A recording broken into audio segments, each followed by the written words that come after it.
ما ترضى به عنا ولا تؤاخذنا بما تعلمه منا يا حليم خلقنا بخلق الحلم وحققنا بحقائق العلم سبحانك لا علم لنا إلا ما علمتنا إنك أنت العليم الحكيم رب اشرح لي صدري ويسر لي أمري واحلل عقدة من لساني يفقهوا قولي وصلى الله على سيدنا محمد وعلى آله وصحبه وسلم أجمعين. Jazakumullah khair, everyone, for coming. I apologize for filling in for Imam Majid. If you didn't know that I was speaking, I'm sorry.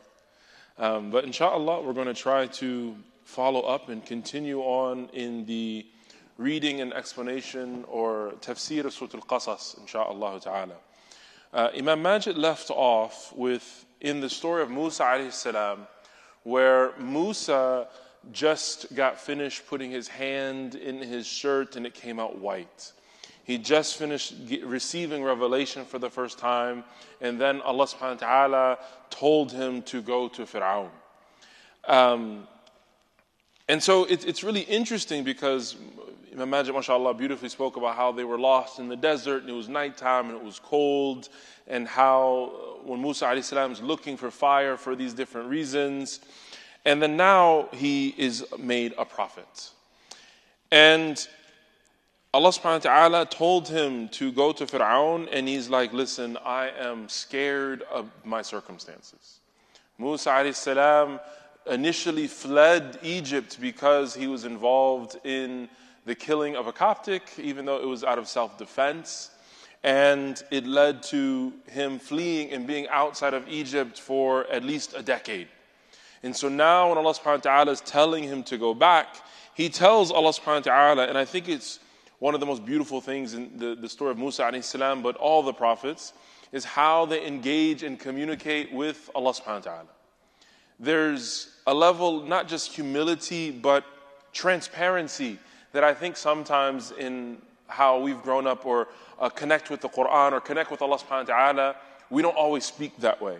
So Musa alayhi salam directly tells Allah subhanahu wa ta'ala, قَالَ رَبِّي إِنِّي قَتَلْتُ مِنْهُمْ نَفْسًا فَأَخَافَ أَن يَقْتُلُونَ.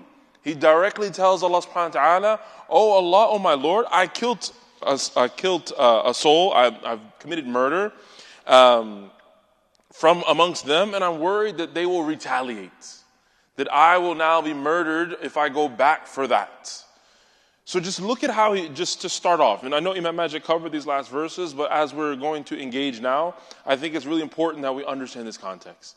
He's speaking very directly with Allah subhanahu wa ta'ala, very transparent. I'm worried about going back to Egypt because of what happened over a decade ago.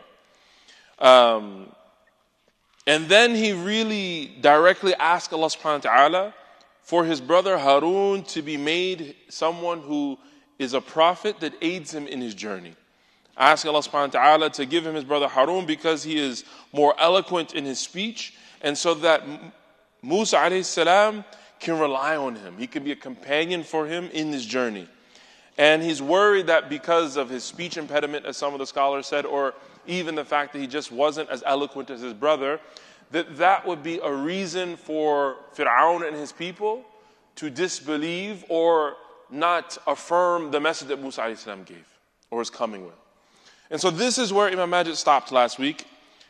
But I think it's really important that we're looking at this framing, because this is what our set of verses today talks about. Musa alayhi salam asking for his brother to be with him. And the reason why he asked for him to be with him is because he's afsah minni lisanan, he's more eloquent than me in speech, and that he was worried that they would not, he's more eloquent in speech, and he wanted someone that can be his companion on the journey. And he was worried that people would not believe him. When we're thinking about this mission that Musa alayhi salam is in charge with, the world that I live in is how we can make our theology and our religion very practical to our lives. This is the world that my mind is always thinking about. And so I want us to look at these verses not just from a merely tafsir perspective of what is Allah subhanahu wa ta'ala saying and what are the mufassirin, how do they break down these verses and explain them. But I would like us to think about it from a perspective of, well, how can I take from this and apply it in my life? How can I take from what is happening with Allah subhanahu wa ta'ala in the conversation between Musa alayhi salam and Allah subhanahu wa ta'ala and use that in my own life. So Musa alayhi salam is direct with Allah subhanahu wa ta'ala, the first thing we said. But he then asked for help. He asked for his brother to be with him because he's more eloquent in speech and to be a means of support for him in his journey.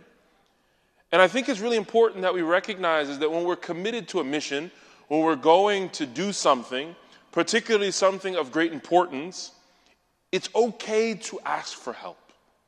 It's okay to recognize that we may need support in our journey. And he asked for Harun, his brother, to be with him because he's more eloquent. For very practically, he has the ability to speak in a way that I don't. And this is a sign of all good leaders. They recognize where the gaps in their experience are. They recognize where there may be some holes in their knowledge or their skill set. And they look for people to aid them in that, to fill those gaps. So he asked for Musa alayhi salam is